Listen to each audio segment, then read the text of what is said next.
Bueno, Enrique Ferreira, sociólogo, ¿cómo te va, mi querido amigo? ¿Qué tal? Buenas noches, Monse, buenas noches, Arturo. Tanto tiempo. ¿Verdad tanto que tiempo sí? El fútbol no se paró.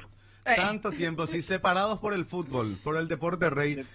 Decime, Sí, vos sabés que estaba pensando que sería un buen nombre para el programa, Separados por el Fútbol. qué buen nombre, Enrique, guardá eso, ¿eh? Vamos a hacer como que nadie escuchó. Registra. ¿Qué haces hoy, Enrique? Y me voy a ir a ver el eclipse en la costanera. Ah, ¿Ustedes? justo te iba a invitar, pero no quería que piense que te quiero levantar y eso. Viste que no es pues normal que los perros te digan, ya. Che, Enrique, Vamos ya, a ver la déjame luna. ya la luna, ¿no? Vamos a ver las estrellas. Medio no, es muy poco ortodoxo ya eso. Sospechoso es. ¿Entendés? ¿Y con quién te vas a ir a ver la luna todo esto? Y con unos amigos y unas amigas. A la puta al final. Es que es No, pero buena actitud. Es una buena actividad para hacer con amigos, no necesariamente tiene que tener un tinte romántico. Claro, los perros miran la luna y te quieren apretar. Yo, Además es roja la luna. José. No, además, luna roja y pasión me mete, cuídate que Enrique ahí entre los perros. Después que no me vaya a contar ningún tipo de aventura que tuviste, bueno. Chapé con mi amigo, ¿sabes? En el nombre de la luna. Bueno, Enrique, en donde no hay ambiente para mirar la Romántico. luna es en Argentina, porque vamos a hablar, ¿verdad?, de los sucesos. Ya estuvimos viendo la terrible represión sobre algunos jubilados. Se vio también cómo se involucraron algunos grupos de barras organizados. O sea, hay una verdadera revuelta y yo puedo decir hoy tranquilamente que uno de los países más polarizados, porque no quiero solamente centrarme en Argentina, pasa lo mismo acá y en muchas regiones del mundo, propiamente dicho, con estas nuevas corrientes de ultraderecha, por sobre todo que caen, y se siente una polarización bastante atenuada en el vecino país. Sí, y además es una polarización que viene del propio gobierno, porque fíjate, ya que ustedes estaban conversando, la que sería ministra del Interior del gobierno, Javier Milei, Patricia Bullrich. como Patricia Bullrich justificó primeramente lo que sucedió con el fotoperiodista, diciendo que era un militante peronista, de kirchnerista. Entonces, O sea que por ser kirchnerista, él merecía que le partan la cabeza y le arruinen la vida, porque está delicadísimo el muchacho. Está con pronóstico reservado. Sí, y escuchaba hoy en las noticias que si se recupera, probablemente no vaya a tener una vida normal como la que tenía. Upa. Qué fuerte. Es muy fuerte lo que pasó. Aparte que las imágenes que veíamos, no sé si ustedes pudieron estar viendo en vivo la movilización, estaban reprimiendo ancianos. O sea, es gente indefensa. ¿Qué daño te puede hacer una persona que se está yendo con un bastón? Uh-huh. Y era muy fuerte ver cómo empujaban porque a mí la que más me impactó fue el de una abuelita que un policía le pegó y ella se cayó de espalda dando la cabeza contra el pavimento. Dios me libre. O sea, Sí, terrible. Se desplomó. Sí, no, terrible. Hubo bombas lacrimógenas, Sí. escopetazos, cachiporra, de todo un poco, y también grupos de barras de clubes que se metieron, ¿verdad? Se identificaron. Primero Claro. con el caso del jubilado que fue golpeado, tenía una remera de Chacarita. Sí, eso fue lo que... Ese fue el punto de Ese- inflexión. Eso fue Sí. lo que gatillo. Sí. Eso fue lo que convocó. El jubilado se llama Carlos y él estaba ayer presente nuevamente, y todos los hinchas que iban, no eran las barras organizadas en sí, eran hinchas autoconvocados con sus remeras de sus respectivos clubes, unidos por una causa mayor, que mostró también, Que era defender a los jubilados. claro, mostró también la civilización Claro, de es esa otra cosa, gente es otra que se cosa. estaban abrazando entre ellos, siendo rivales dentro del campo de juego, y ahí en ese momento defendiendo a los jubilados. Bueno, Enrique, ¿cuál es tu visión analítica con la lupa sociológica en este caso? Sí, bueno, yo justamente quería dar un poco unos números para tener Dale. un poco una idea de la dimensión. Primero, poner un poco de contexto. Los jubilados en Argentina vienen manifestándose cada miércoles frente al Congreso exigiendo que se generen mejoras en la manera de calcular los haberes jubilatorios mensuales. Y también para solicitar de que los medicamentos que les eran dados por el programa de atención integral de la salud se vuelvan a ser gratuitos, porque el gobierno Javier Milei sacó la gratuidad y puso una serie de pasos burocráticos para poder acceder al medicamento, a los medicamentos que reciben los jubilados, por un lado. Por otro lado, Argentina tiene 7.836.722 jubilados. Imagínense, La población 1 millón paraguaya. de personas más de Paraguay. Y eso en Argentina, solamente en Argentina, eso representa el 17% de la población argentina. Para poner nomás en contraste, Paraguay tiene 161.000 jubilados y eso para nuestra población es 2,5. Eso solamente para tener un poco en cuenta el volumen de la proporción de jubilados que hay en Argentina y por qué, que puede dar ya una idea de por qué hay como una solidaridad muy extendida cuando se toca a un jubilado y a una jubilada, ¿verdad? Ciertamente en cualquier país del mundo es fuerte verle a personas de la tercera edad siendo reprimidos, pero en el caso de la Argentina, por el volumen de jubilados, da una idea de que eso obtiene un rebote expansivo mucho más fuerte que el nuestro.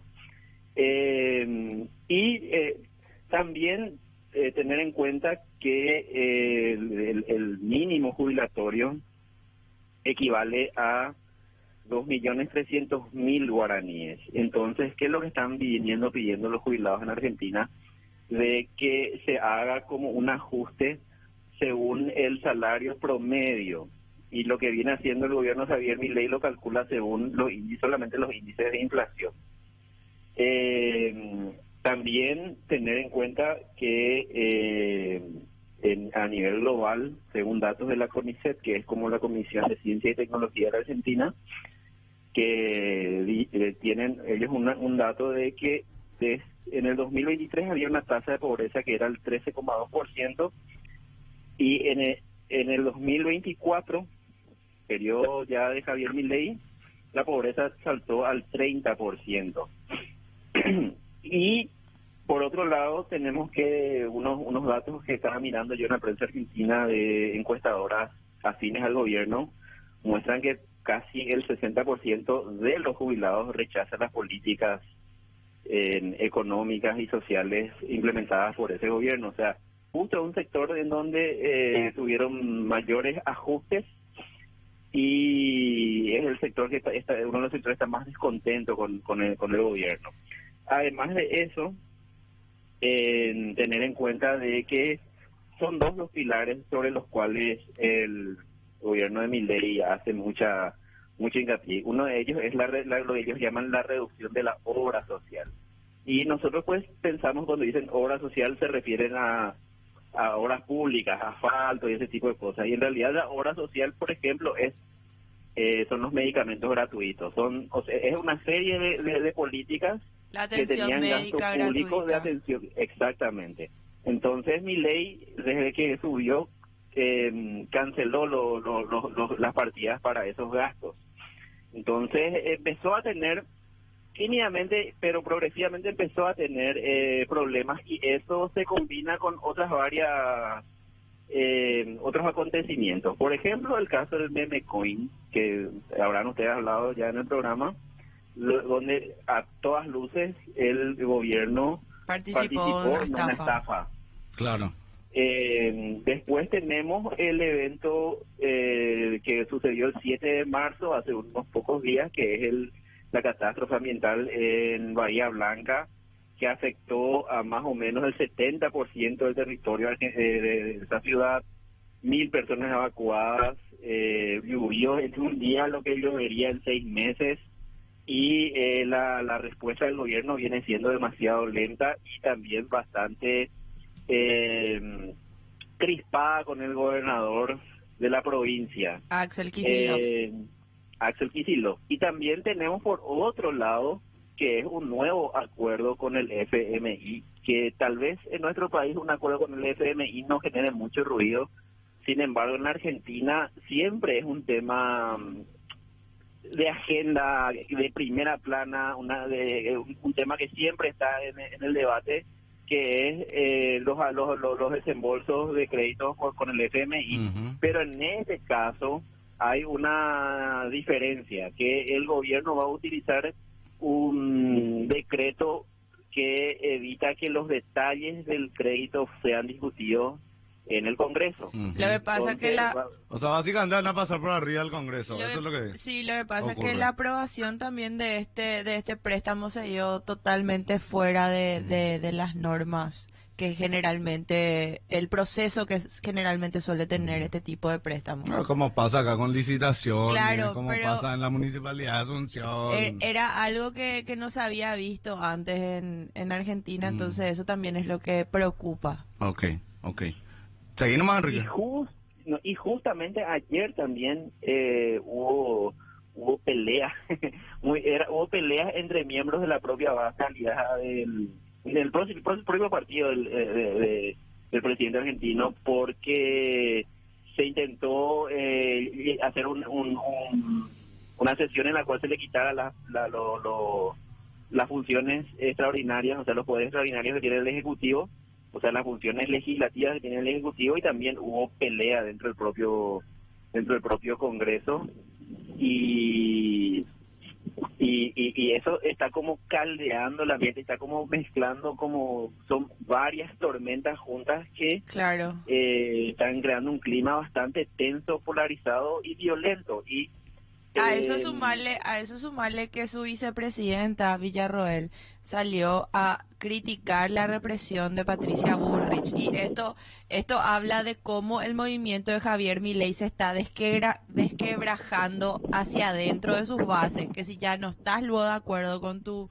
vicepresidenta que está criticando las medidas que vos estás tomando, que ya hace rato se le veía a ella bastante distanciada del presidente. Entonces, esto está a punto de caramelo. El horno no está para bollos ahí.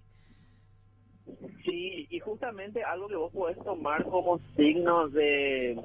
O sea, ¿cómo uno puede medir la fortaleza que tiene un gobierno cuando no necesita de recurrir a la violencia para implementar sus políticas, sino que logra a través del consenso, de diversos tipos de formas de llegar al consenso, logra implementar su programa político? Pero en este caso vos ves que incluso no confían ellos en sus bases aliadas, por lo tanto logran tener facultades extraordinarias para el presidente.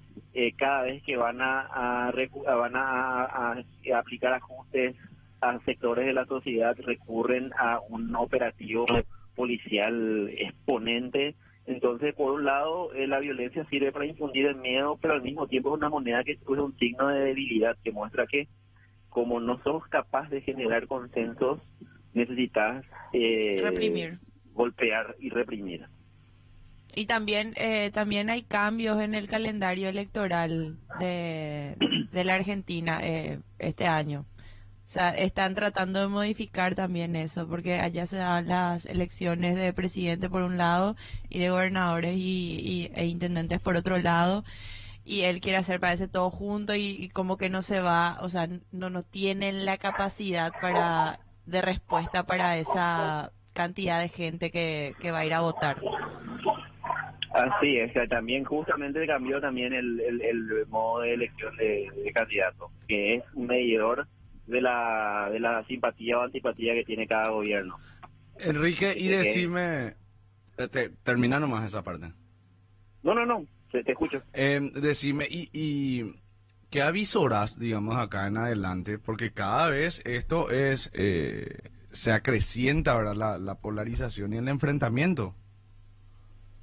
Y yo lo que avisoro es que se puede tener un panorama similar al del 2001, en donde sectores golpeados por estas políticas que golpean a varios sectores vulnerables se conviertan en hechos violentos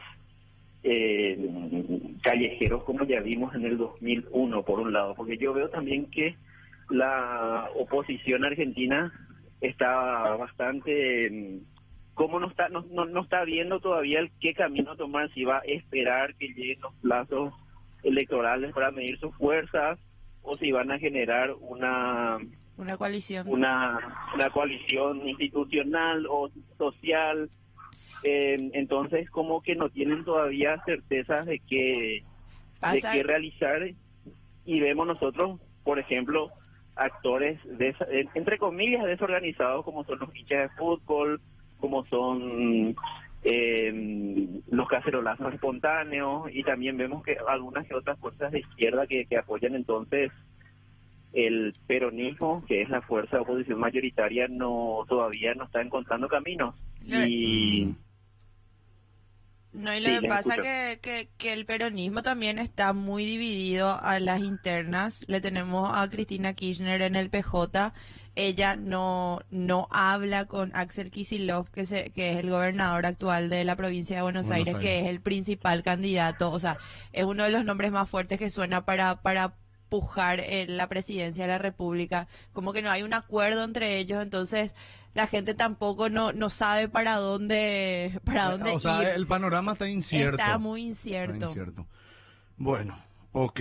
Es una situación bastante convulsa la que atraviesa, decía yo hace rato, no solamente Argentina. La zona. Nosotros acá, la región misma, en el norte, ni qué decir, ¿verdad? Con un Donald Trump que se eligió y que está sacudiendo casi todo también. Pero bueno, Enrique, yo te agradezco tu tiempo. Contanos después qué tal las lunas, ¿eh? ¿Pero ustedes se van ahí o no? Y estamos viendo. Estamos viendo. El horario medio que, viste que a nosotros no nos gusta madrugar. Entonces como... claro. Bueno, pero no puede haber una luna de tarde tampoco, ¿verdad? Vamos a tener que hacerle esfuerzo. bueno, Enrique, dejarle tus coordenadas a la gente. Enrique con H en todas las redes sociales. Así es simple, sencillo, ¿verdad? Muy sencillo. Bueno, Enrique, te mando un abrazo, un gusto escucharte. Dale un abrazo a usted y ojalá nos podamos ver hoy. Ojalá que sí, ojalá que sí.